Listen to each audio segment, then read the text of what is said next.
Hi people! Happy Tuesday sa ating lahat. Ayan, andito na naman ako para magpakita sa inyo kung ano at ipakita sa inyo kung ano aking ginagawa araw-araw sa aking trabaho.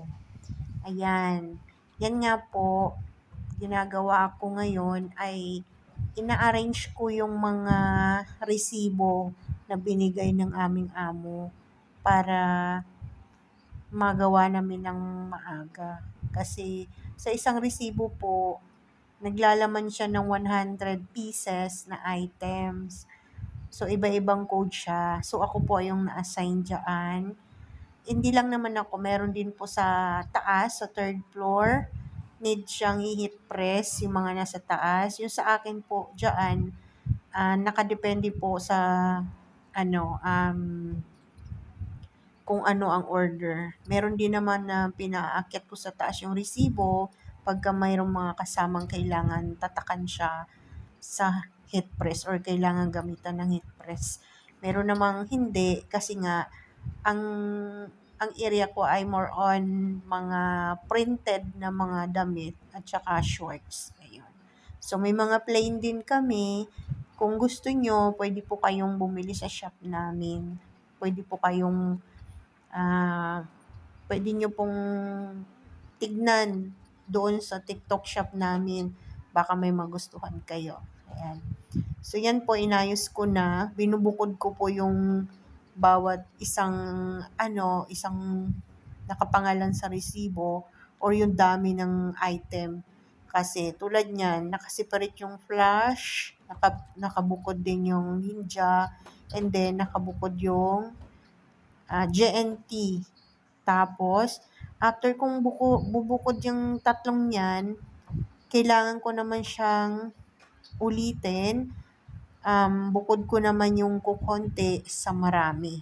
Tapos, nakaseparate din yung kung meron din kasi mga shorts kami na plain lang, meron din mga shorts na customer may binibili din na may printed o meron ding kailangan siyang i-heat press, binubukod ko na yon para mas madali na lang siyang kunin. So, ganyan yung ginagawa ko araw-araw. After ko niyan, isusulat ko siya yung bilang ng resibo kada isang isang halimbawa GNT siya, ilang pirasong GNT yung natanggap ko. Para in case na maghanap yung amo ko, kasi minsan mayroong nawawala ng isa or dalawa, which is minsan hindi nila na isasama sa print pero hinahanap sa amin. So, ang ginagawa ko, nililista ko kung ilang piraso yung hawak kong resibo. So, tinatabi ko siya para alam ko kung paano ko sasabihin sa amo ko pag hinanap to. Ayan yung ginagawa ko. So, nag-start na nga ako dyan magbalot. So, inuuna ko lagi ay yung flash. Kasi usually hindi naman siya totally sobrang dami. Kasi ang karamihan ng flash namin ay nasa third floor. Sa third floor po yan na-assign. Pero meron din napupunta sa akin kasi nga meron siyang mga kasamahan na printed. So, binababa na lang minsan sa akin. Then, ako na magtutuloy at ako na magbabalot kasi may kasama pa siya. Yan, ganun. So, continuation na nga yan, yung aking pag-re-repack. Ayan, hinahanap ko na yung mga code base doon sa gusto ng customer. Kung ano yung kanilang pinio na code, yun yung kinukuha ko. So, meron din kaming mga, insert ko dyan yung mga item na napili nila para may idea kayo kung ano ba talaga yung mga binabalot ko. Ayan, papakita ko yan sa inyo. Pipicturean ko, insert ko siya dyan para makita nyo. Ayan.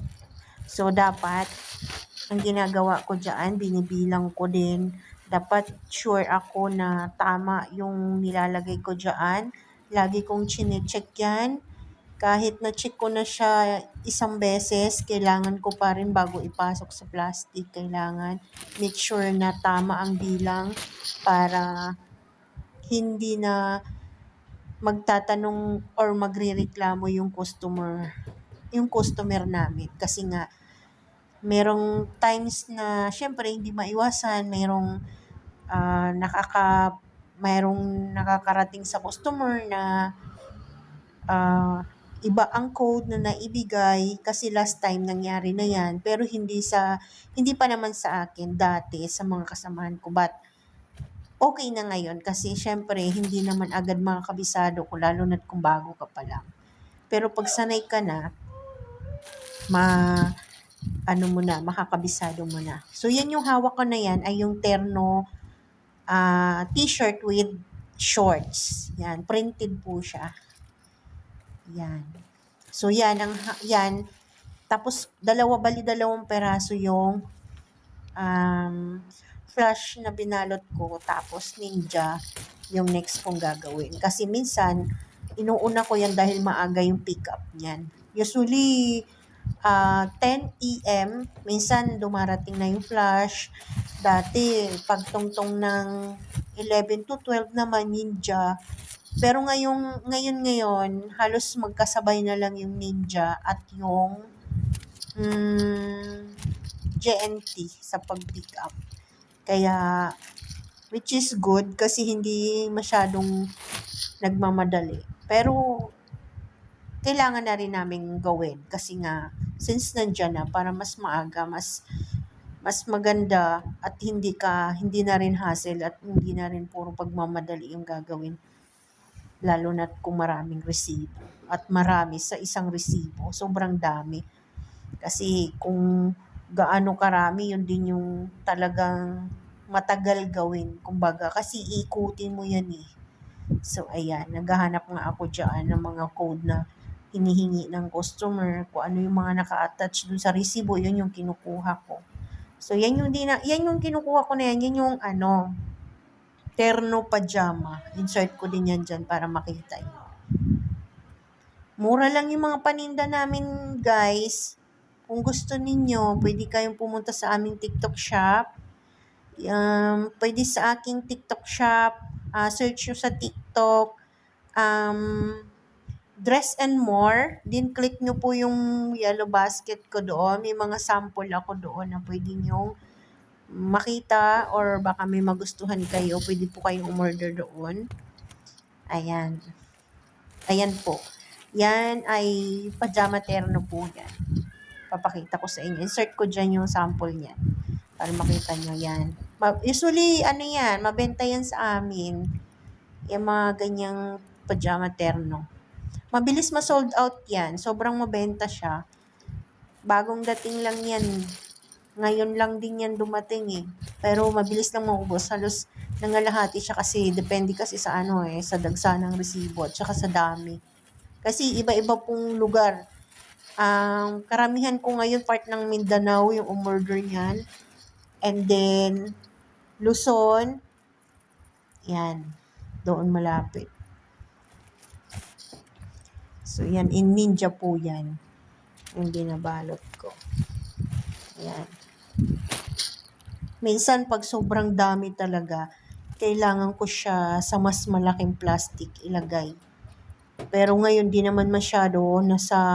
Pinakamarami ko ngayon is nasa 90 pieces. So, kung depende naman siya sa sa klase ng damit. Meron kasi mga damit na pagterno, tapos konti lang ang kailangan.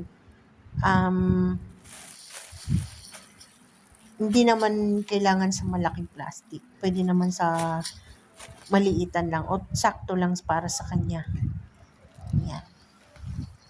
Naayos ko lang kayo kasi para makita nyo. Stop. Tumba kayo. Sorry po. Ayan.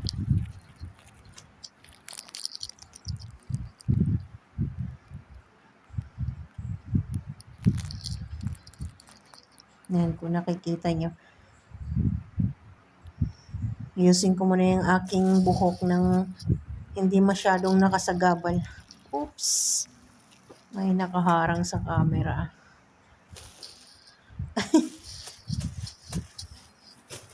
Ayan. Binabalot ko siya kasi may next pa eh. After ko kasi ng Ninja, next ko na yung GNT. So, mamaya mawawala ako dyan kasi bumaba ako doon sa first floor. Kasi nandun po sa first floor yung aming mga jogger. May mga plain jogger din kami. Meron ding gusto nyong may tatak, ano po namin yun, piprint, and then gagawin namin, tatatakan sa taas gamit yung heat press. So, meron po kaming sabli. Kung depende po sa inyo kung ano yung order ni customer sa amin. Yun. Baka nga po isa na kayo dyan sa nag-order sa amin. Baka yung binabalot ko na yan, di natin alam, isa na pala kayo dyan sa umorder niyan. Ako ang gumawa niyan. Yan. Pero sinusure ko naman na tama yung aking pagbabalot para pagbalot ba. Ayan, nakakaloka naman tong aking pananalita. Oh, ang hirap. Sorry naman po. Sorry na. Ayan, bahala na kayong umintindi. Basta binigyan ko lang kayo para mas malinaw. Malinaw. Tatawa ko. Anyway, ayan, sige. Chinecheck ko talaga siya. Tinitignan ko rin minsan yung resibo kasi baka mamaya iba yung maidikit ko. Baka mamaya naidikit ko GNT sa Ninja. O diba, nakakaloka pag yun nangyari. Patay na. Yung papuntang Mindanao, napunta sa ibang lugar. So, ayan, nilagay ko nga dun sa gilid ko. Ngayon, kumuha ko ng malaking plastic para pag-iisahin ko na siya. Ilalagay ko na po siya dyan. Yan. Para pag binaba ko siya, madali na lang. Isang hatak na lang.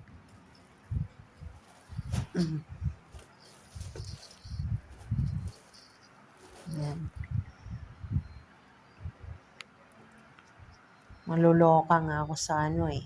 May spotlight ng cellphone ko tsaka yung ng sinag ng liwanag. Na ako. Pero, bahala na kayo.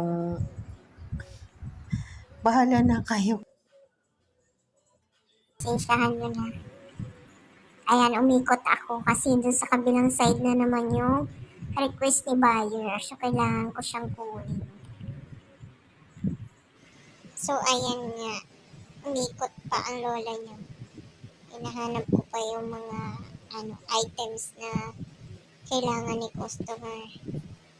Ayan, makikita nyo naman na umiikot ako. Kinukuha ko siya. Fast forward tayo mamaya. Ayan siya. Umiikot pa ako kasi medyo marami siya kanina. Pinag-iisa ko. Minsan naman, pag kukunti-kunti lang, kailangan ko siyang pag-isa-isahin, isang ikot na lang. Ayan na nga. So, bibilangin ko minsan kung ilan.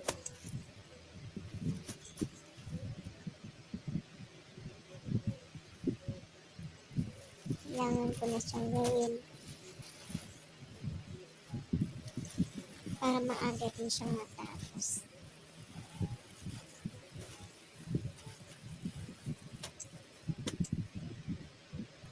Ayan yung ginagawa ko.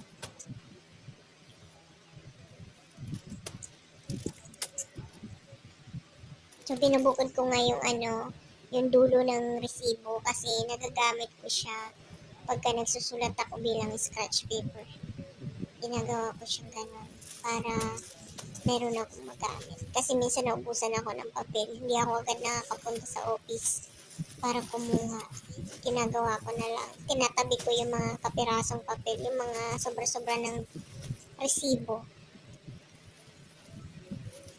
Yung ginagawa kong sulatan. Yung mga printed shorts naman yan, mga design.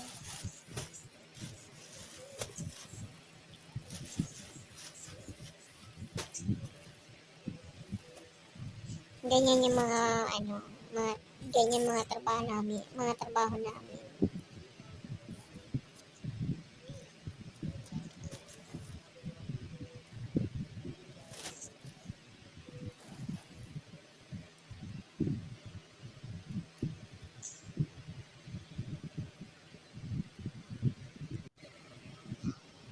Yan, check ko. Kung sana naman bang area. So, doon pa rin.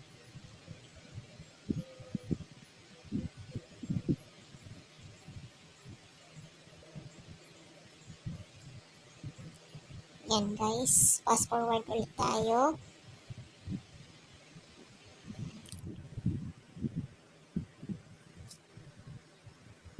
Kumukuha pa rin siya ng mga items. Hindi na. Wala nang iniikutan. Ikot ng ikot. Sarap. Yan. Fast forward na tayo. Para mas mabilis.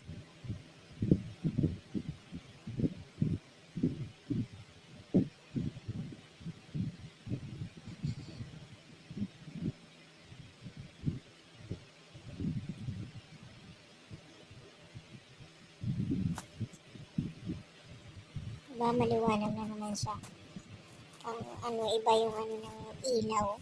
Yung spotlight niya. Diba? Yan, sando yan. Sando naman yung pinapakita ko sa inyo.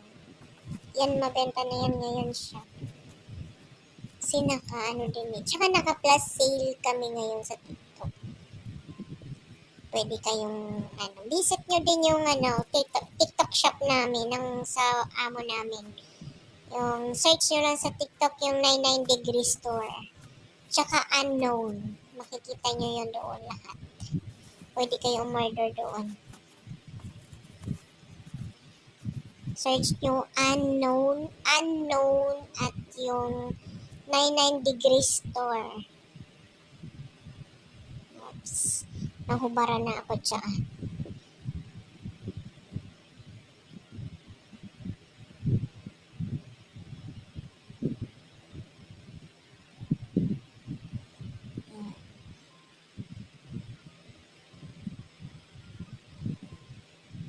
Panoorin nyo guys kung paano ako mag-repack, paano ako umikot, yan, kita nyo yan dyan.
Yan, pawis na pawis ang manay nyo.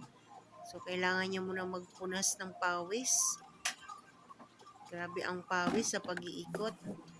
Umikot, uminom ng tubig kasi tuyutan ng lalamunan bago trabaho ulit.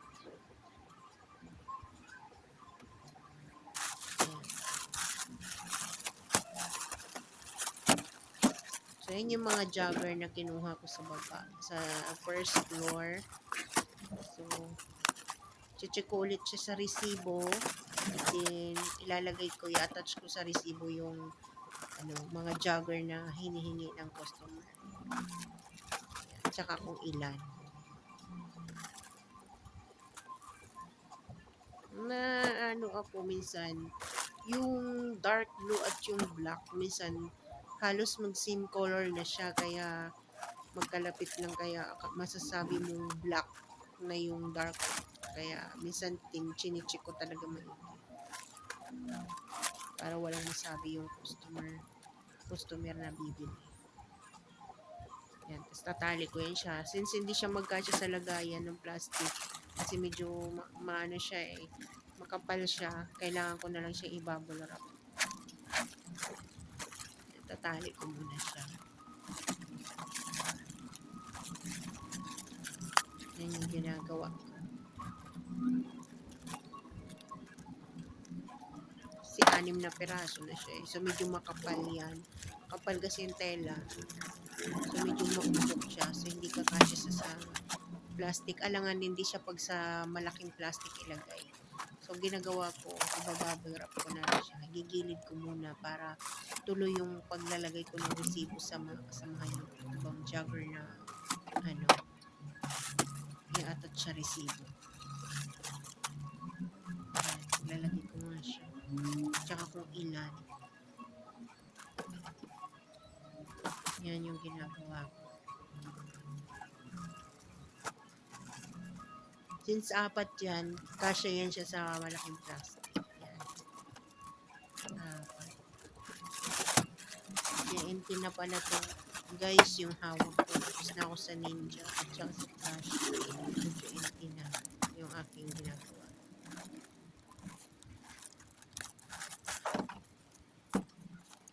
Yan.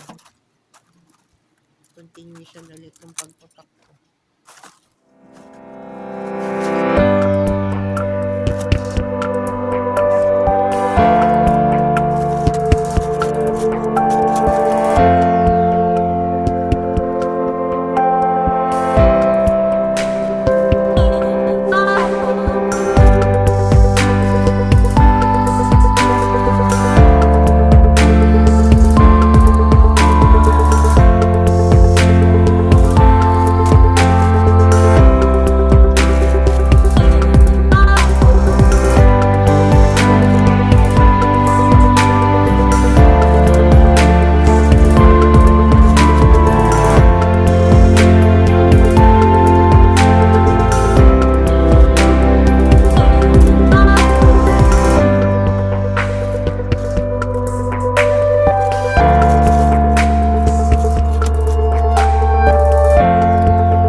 Hello guys, ayan na nga, patapos na ako, paubos na yung aking resibo.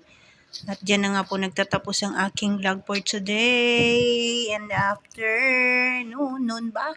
Basta ganon. So ako'y magpapaalam na. See you for the next video guys. Please subscribe. Thank you for watching.